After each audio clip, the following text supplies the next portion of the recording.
Once again, the telecoms giant MTN has been named Africa's top brand. Petrus de Kock, the research manager for Brand South Africa, joins us on the line. Petrus, you're in Kenya at the moment. Yes, good afternoon. Yes, we're actually doing quite a bit of research here on South Africa's image and perceptions in the Kenyan market. So that's where we are today. We were told by your publicity people that you're also meeting with the head of Brand Kenya. They've got some interesting challenges. Yes, we had a meeting with them this morning and a very, very interesting discussion. It's like a discussion among African colleagues, you know, in just learning how they work as an organization, how we do our work. And also, I think the important thing that brings us to Kenya is for South Africa, you know, we have such a presence in the market, you know, that we're trying to do a bit more of an assessment of that kind of holistic footprint, you know, government to government business. And for interest's sake, we've been picking up a lot of interest in South African music. So our culture is also a very strong element of our presence in the market here. So it's a very interesting learning exercise. In years gone by, Kenya was seen as a bit of a competitor for South Africa. The tourism market in particular from Europe and North America might go on safari either to this country down south or to where you are right now. And yet you do like to help each other. You know, I think that's an interesting part of the discussion we've been having with lots of people. We had a session, for example, this morning with Kenyan editors. And, you know, I think a healthy competition between African countries is actually a good thing, you know, because in a way it inspires us to all, you know, become better at what we do. And that also creates more opportunities for us, you know, in terms of business, in terms of more interaction, you know, as we have expansion in the African market.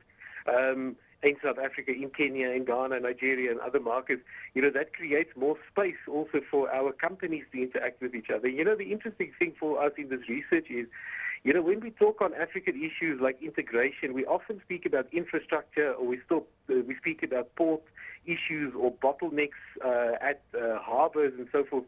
But just as big an obstacle is actually perception. It's the soft issues. It's what we think of each other. You know, I think that creates a lot of kind of invisible hurdles. You know, so this research that brings us to Kenya, this year we are focusing on Kenya, Ghana, and Nigeria in doing more concrete on-the-ground research, is really to identify those kind of perceptual barriers. You know, it's the weird stuff we think about each other that actually prevents us from getting into more substantive, not only conversations, but to create real relationships. You know, I think it's called out in the National Development Plan that we have to expand our intra-African trade.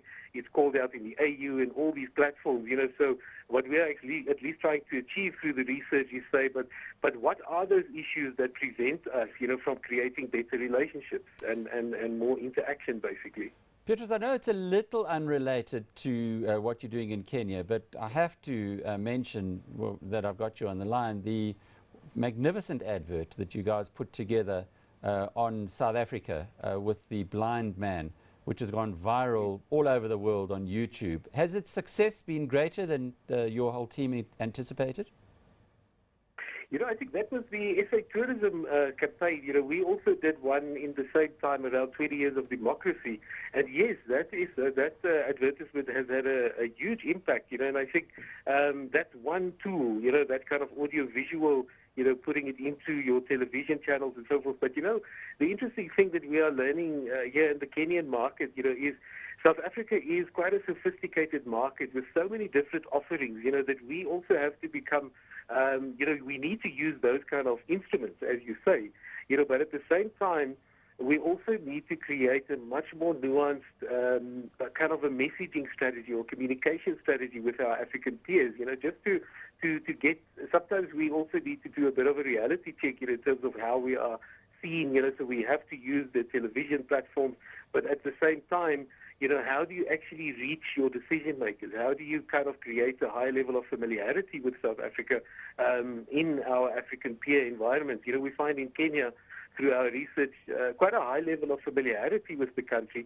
But then you look at other markets, like in Nigeria, for example, there isn't such a high level of familiarity. So the challenge would be, do you use a television advertisement or do you use other platforms? Do we need to do more partnerships between South African government and business in the markets, to create a kind of a bigger conversation on the country in those markets? So that's what we're trying to assess and trying to get to a deeper understanding, of as a country, how do we position ourselves in the African context. Interesting job you've got, Petrus de Kock, who's the research manager for Brand South Africa.